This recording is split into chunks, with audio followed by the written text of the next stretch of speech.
Welcome to Team Whispers, where we're breaking from the usual format today to bring you a bit on everyone. We've got stuff on Spurs, Liverpool and Fulham to come, but first we're talking Chelsea and Antonio Conte, who seems pretty confident that his side are not done in the transfer market just yet. I think the club is working very hard. To try to improve our squad. Don't forget that when we restart next month in September, and we have to play 7 games, and I need to rotate my players because it's very difficult to play 7 games in a month with the same players. Alex Oxlade-Chamberlain is on his way from the Emirates to Stamford Bridge in a move reportedly worth up to £35 million. Though Chelsea might not stop there. They have also been linked with Danny Drinkwater in the past week, and that rumour is on an index of 3.6, as is their move for Juventus defender Alex Sandro. The Brazilian left-back offers options going forward and could be used in tandem with Marcos Alonso. Talking of left-backs, one of the hottest prospects in the country right now has been plying his trade here. Ryan Sessegnon is only 17 years old, but that hasn't deterred interest from Manchester United, Liverpool and Spurs. Tottenham have already lost one fullback this summer, and Danny Rose doesn't seem particularly settled either, so the gaffer is quite sure that they'll strengthen in the areas that need strengthening. Yes. Yeah, in the position that ¿cómo se dice? En la que podamos. We hope to sign in the position we need to strengthen. Exactly. Tottenham might cool their interest in Sessegnon for the time being as they complete a deal for defender Juan Foyth. The 19-year-old has grown up playing centre-back, but Pochettino might also look to use him as a reserve left-back, in the same way that Kevin Wimmer, Jan Vertonghen and Eric Dyer have all been used to provide cover across the back line. As shown by heat maps from his last 3 games, the Argentine can provide support down the left side of defence, though not with as much attacking intent as Ben Davies. But while Danny Rose continues to simmer in the background with his future uncertain, Foyth could prove to be a very useful signing for Spurs indeed. Away from Foyth and Spurs, there are several deals that still need pushing through before the deadline shuts on Thursday evening. We've already mentioned Alex Oxlade-Chamberlain's move across London, that one's as good as done.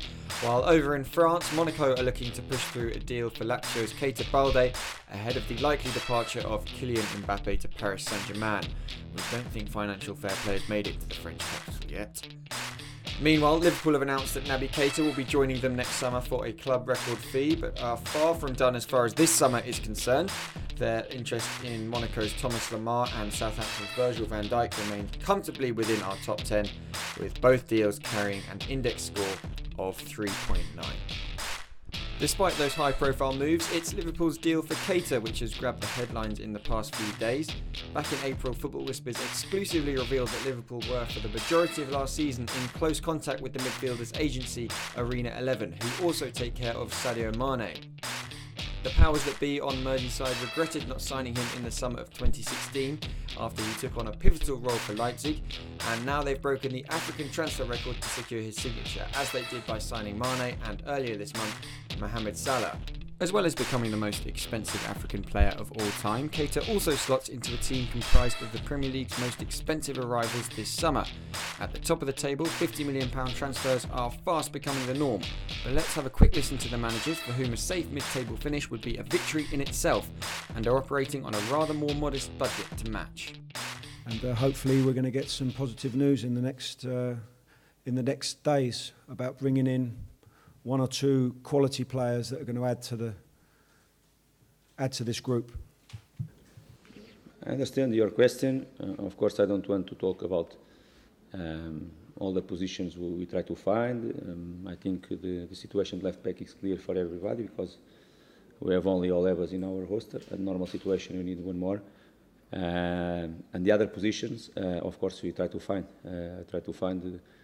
More players for the positions you need. Of course, I don't want to talk if he's a central back, if he's a striker, if he's a winger or whatever, but we need not only left back. Our board knows what I want for the team, and I hope really we finish well because like I planned the season, we need more. They know exactly what we are talking about in terms of targets and players that we have to move out because we have too many.